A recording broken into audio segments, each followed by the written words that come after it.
Thinking Aloud. Conversations on the leading edge of knowledge and discovery with psychologist Jeffrey Mishlove.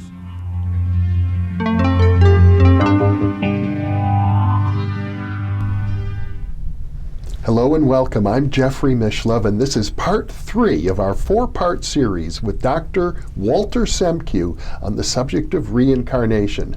Dr. Semkiw is a medical doctor. He is the founder and president of the Institute for the Integration of Science, Intuition, and Spirit.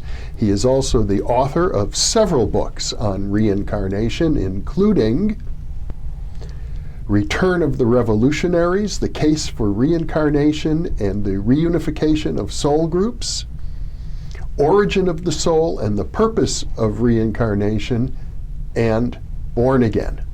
Welcome again, Walter. Thank you, John. Pleasure to be with you.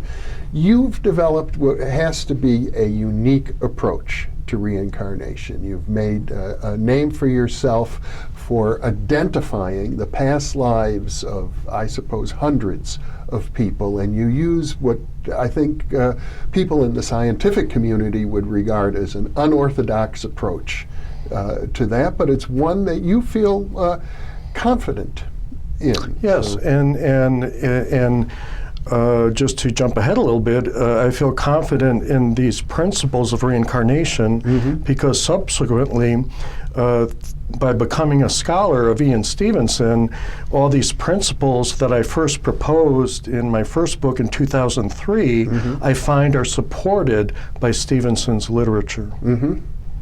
Well, let's talk about what drew you into the field. Well, my story is such. I've always had a scientific background, and most people won't believe it, but I'm a skeptic by nature. And I never believed in psychics or mediums. I thought that was all, they were charlatans. Charlatanry. And it was 1984, and I was in my residency in occupational medicine and in Chicago. And it was midwinter. There's nothing to do in Chicago other than stay indoors. And this friend of mine said, you have to go see this medium who's working out of a local metaphysical bookstore. And even though I didn't believe in psychics or mediums, I didn't have anything else to do but study. And I thought, what the heck, it might be entertaining. Yep. And so this turned out to be a trance medium. And a trance medium is somebody who goes into a meditative state and allows spirit beings to take over their body to communicate with human beings. Yep. And typically when the spirit takes over the person's body, they speak in a different accent, different voice, different facial expressions, different mannerisms. It's almost like there's a different person sitting in front of you. And that's what happened with this medium. And there were 2 spirit guides that came through. The first one said he was the universal guardian given to those who came into physical existence to make a statement. And that guide only stayed for a minute and a half or so. Then a second guide came through who gave many more details about my past lives and so forth. And in particular, the guide said that I had a lifetime. The most prominent was during the American Revolution, where I had signed my name on parchment to help secure ideals for humanity. The guide said also I had a lifetime in France during the era of Louis XIV, and then the session went on, and the guide did not give me specific names, and then the guide said, "Do you have any questions?" And I asked the usual questions: Am I going to find a girlfriend? And, should I meditate more? And kind of the general things.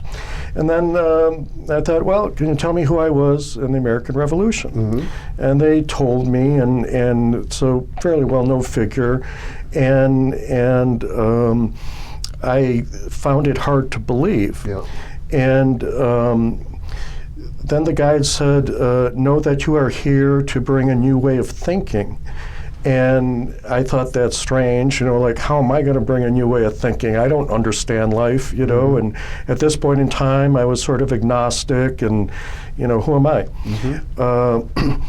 And after the session, I pretty much dismissed it, because I had heard that psychics tell you you're somebody famous because people want to hear that, and it brings in more customers.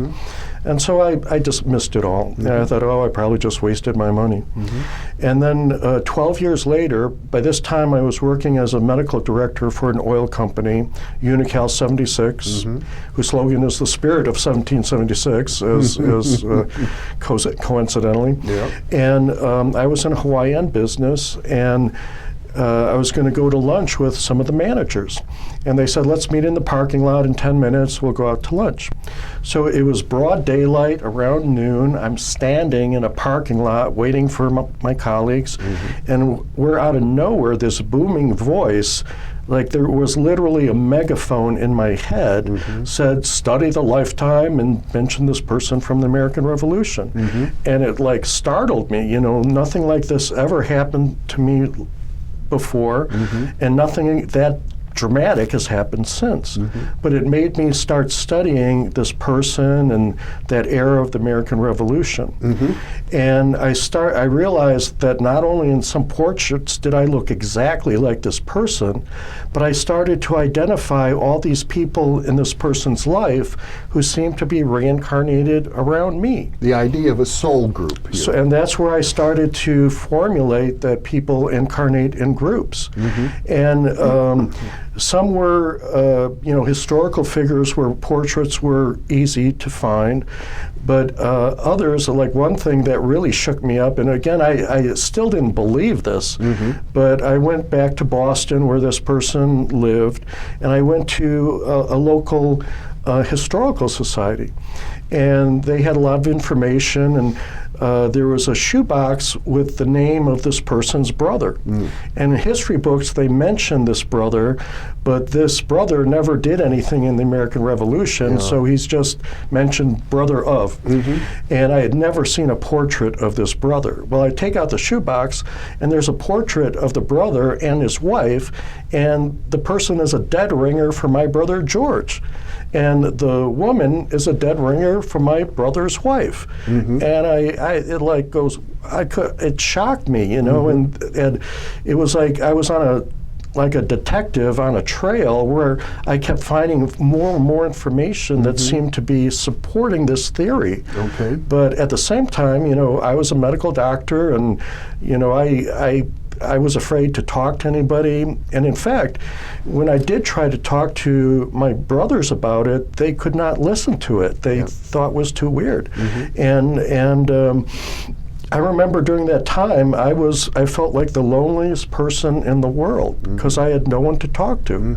And this sort of thing sort of starts, you get obsessed with it, and it's like such a big idea, and if this is true, this could help us really understand how reincarnation works. And by the way, now it's the total opposite, where I know people all over the world, and people write to me about their own cases.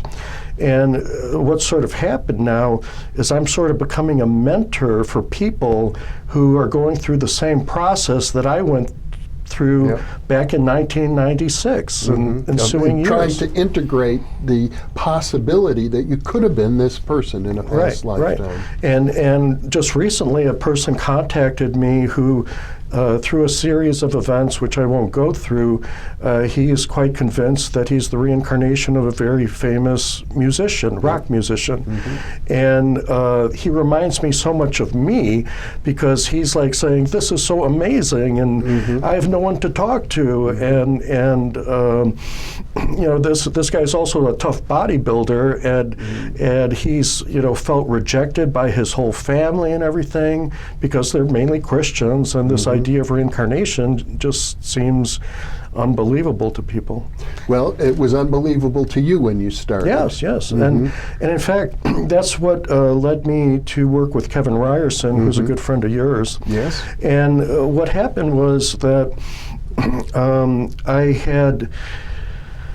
hypothesized about 60 past life matches, including who my wife was before, who my children from that lifetime were in this lifetime, about 60 matches, and including a number of people in the 2000 presidential race that included Bill Clinton, Al Gore, and George W. Bush. All people who you began to feel had past lives in the American Revolutionary period. Right, and I specifically identified who they were, and they matched in personality and physical resemblance. But one of the people that I could not locate in the American Revolution was Ralph Nader. And since he was in this cycle or this cohort of presidential candidates in 2000, I figured he must have been in the revolution too, if people incarnate in soul groups. And I started to meet with a whole series of psychics, trying to find out if any of them had the ability to make accurate past life matches. First and foremost, to find out if this past lifetime for me was valid or not. And I didn't want to go running around saying I was this, famous person, having people think that I'm crazy when I'm not. But now you've gone from a position where you're very skeptical about any psychic or any medium to where you're seeking psychics for validation. Right. But in about the dozen psychics that I went to, none of them seemed to have the ability to make accurate past life matches. And then I was introduced to Kevin Ryerson. Yes. And Kevin channels a spirit guide named Ahtun Re. Yes, who claims to be an ancient Egyptian priest. Who last lived about 3,500 years ago. And, I went through my proposed matches, and Ahtun Re said that I was right in about 85% of the cases and wrong in 15% of the cases. So I went name by name, and he told me which ones were right, which ones were wrong. He validated my past lifetime. But I still didn't know how can I trust Ahtun Re? How do I know he's accurate? Now, and let me pause for a moment, because as a parapsychologist in general, and as a friend of Kevin Ryerson, I'm quite confident in his sincerity in what he does, and not only that, in his talent. But for me, I view a great psychic like I might think of a great baseball player, like Babe Ruth. Was one of the greatest baseball players of all times, but he did strike out more often than he hit a home run. Right, so, and that's a valid point, that even good psychics have a hit rate. And some are more accurate than others. And if we have time, we can talk about the work of Gary Schwartz, who has done work to try to validate psychics. Professor at the University of Arizona. And of course, there's 150 years of research in psychical research and parapsychology. We have a vast body of data about this right now. So what I started to do is ask Ahtun Re questions about what we would call blind cases. It's one thing if you hypothesize a past life match. Let's say that Bill Clinton, for instance, I hypothesize was Peyton Randolph, who was the first president, the president of the first Continental Congress. Then Ahtun Re just has to say yes or no. But I start to ask about people where I had absolutely no idea who they were. And like Ralph Nader is a good example. And Ahtun Re said that Nader was part of the American Revolution. He played a prominent role in the Continental Congress. And if you find his portrait, you'll see the same angular facial features. And I said, what's the name? And he said, the name is Thompson. Well, that's very specific information. Thompson, Continental Congress, I should be able to find him. Well, by this time, I had my own library on the American Revolution. And I looked through all the indices of all the books I had. I could not find a Thompson. And I almost gave up on it.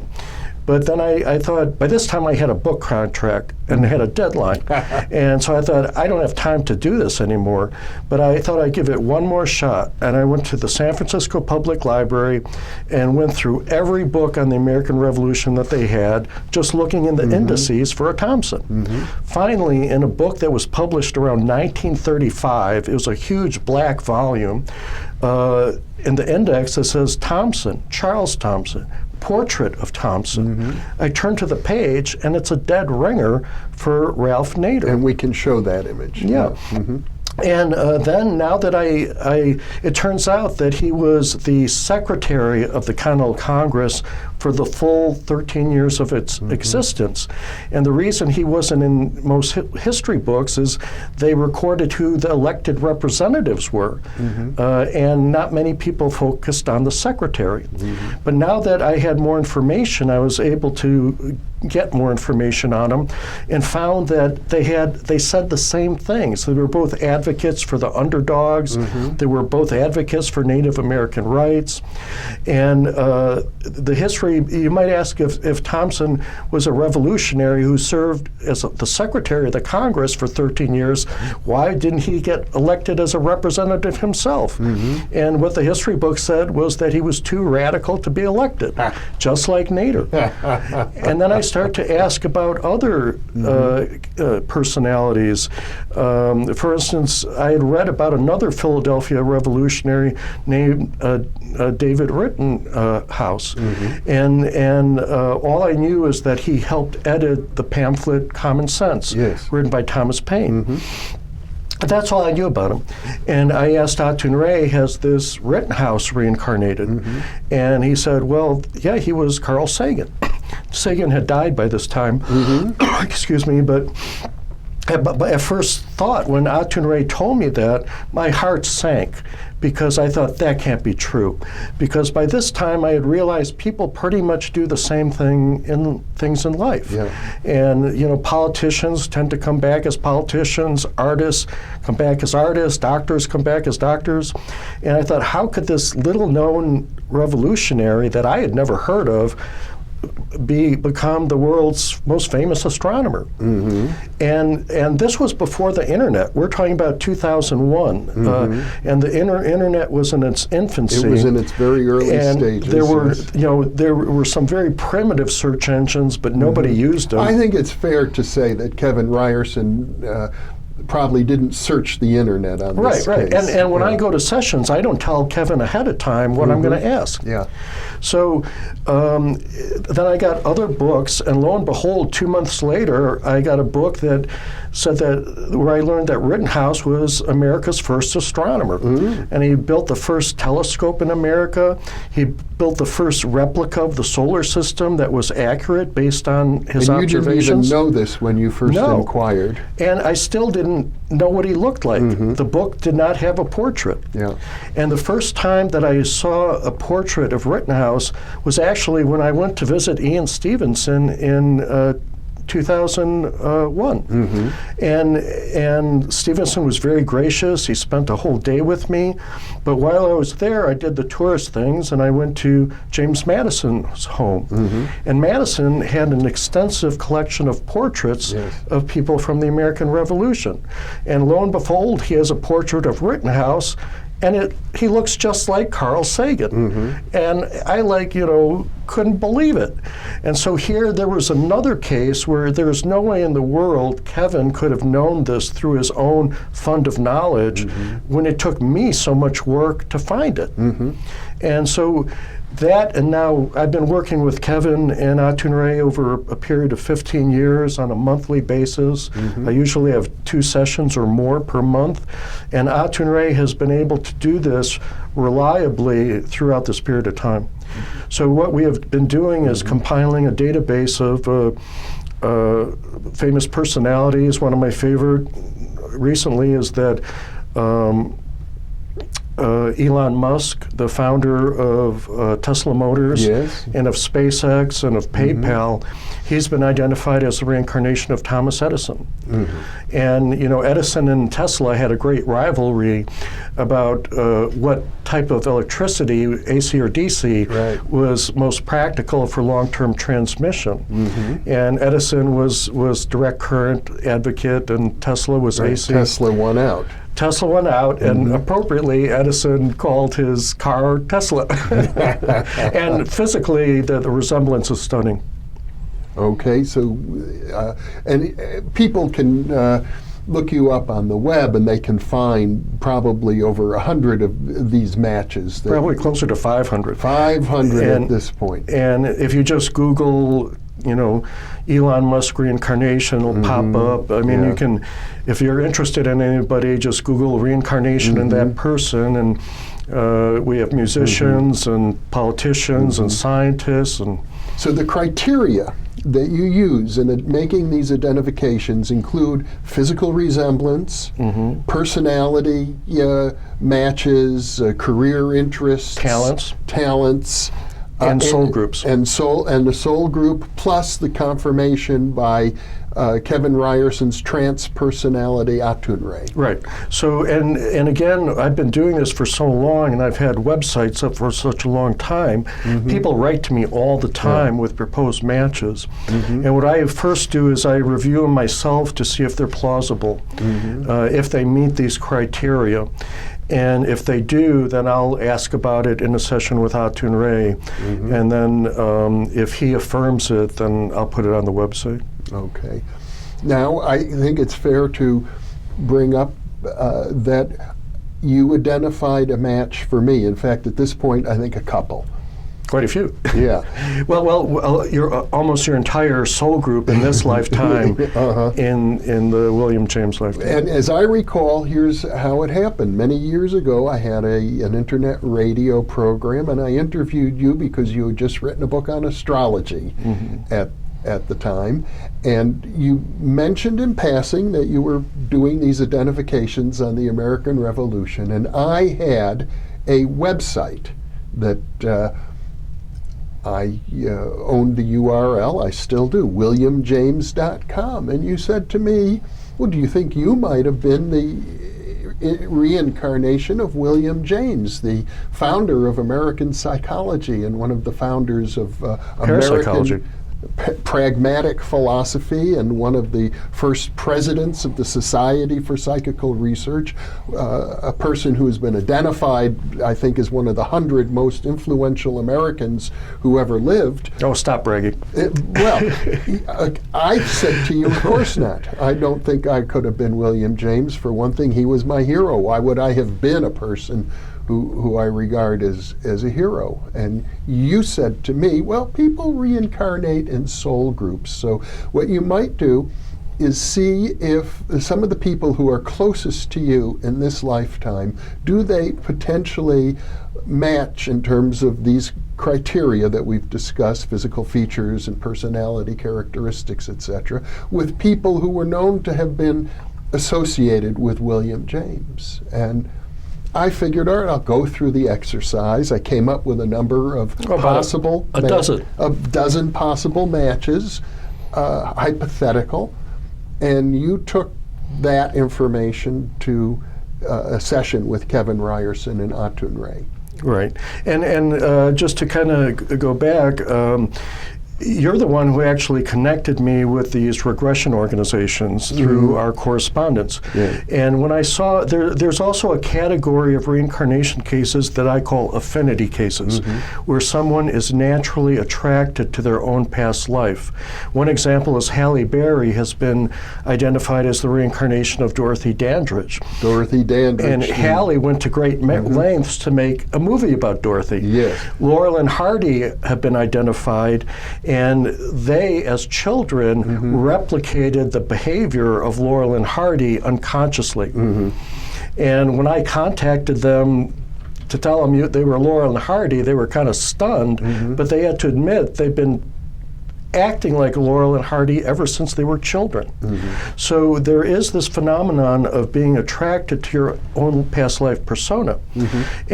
And so when I saw your website, I also looked up a picture of Henry James, of William James, and you guys even have the same beard. You know, there's a strong physical resemblance. You used to have a beard. Long ago had a beard. And now in your matches, like your wife Janelle Mm-hmm. physically matches William James' wife, and again, you identified about a dozen people where the personalities and the facial features have matched. Well, I have to tell you, I've been intrigued and also skeptical about this from the outset. It's been, I think, close to 20 years since you first made that identification, and Mm-hmm. it's something I find embarrassing and intriguing, and this interview is coming to an end now, but in our fourth session I want to go into some detail with you about what it's like to try and integrate that possibility, that prospect. Mm-hmm. Okay. So we can take a closer look at it coming up. I think that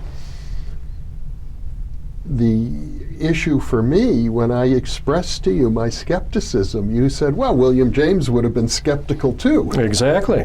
Same personality trait. So, it might be interesting to think, how would William James have responded had somebody identified one of his past lives? Mm-hmm. Is a very intriguing question. Yeah. And I think for people who are familiar with my work, some people can see, there is a connection with William Aren't James. you the only person who got a degree in parapsychology from the University of California, Berkeley? The only person in the world who has ever received an accredited doctoral diploma that says parapsychology. And William James was the first president of what? Not the first president, but one of the early presidents. Anyhow, Walter Semkiw, we're going to have a very intriguing interview coming up. Thank you so much for being with me. Thank you, William James. And thank you for being with us, and be sure to check your listings for part 4 of our 4-part series with Dr. Walter Semkiw on reincarnation.